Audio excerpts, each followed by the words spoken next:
Algérie, quelle réaction de la France suite à cette condamnation?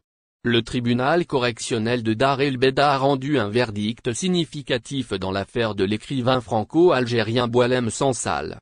Jeudi dernier, les juges ont prononcé une peine de 5 ans d'emprisonnement ferme, accompagnée d'une amende de 500 000 dinars algériens, soit environ 3 500 €. Cette décision judiciaire survient après plusieurs mois de tension et constitue un tournant crucial dans la carrière de cet auteur renommé. Les accusations contre Sansal sont liées à des déclarations controversées sur le territoire algérien, notamment ses propos tenus dans un média français d'extrême droite, où il remettait en question les frontières héritées de la colonisation. Ces déclarations ont été perçues comme une atteinte à l'intégrité territoriale du pays.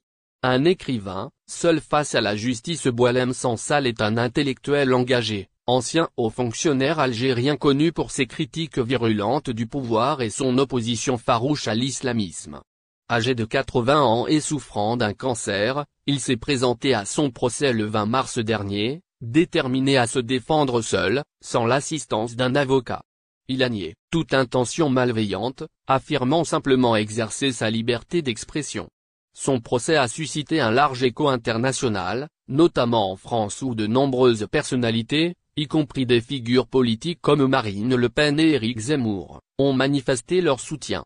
Son avocat français, François Zimeret, a immédiatement appelé le président algérien Abdelmadjid Tebboune à faire preuve de clémence, soulignant l'état de santé fragile de l'écrivain.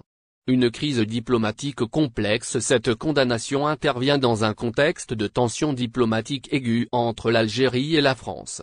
Bien que Sansal ait reconnu avoir possiblement sous-estimé la portée de ses déclarations, sa condamnation à 5 ans de prison, la moitié de la peine initialement requise par le parquet, symbolise la complexité des relations entre ces deux pays, marquées par un passé colonial douloureux et des sensibilités politiques toujours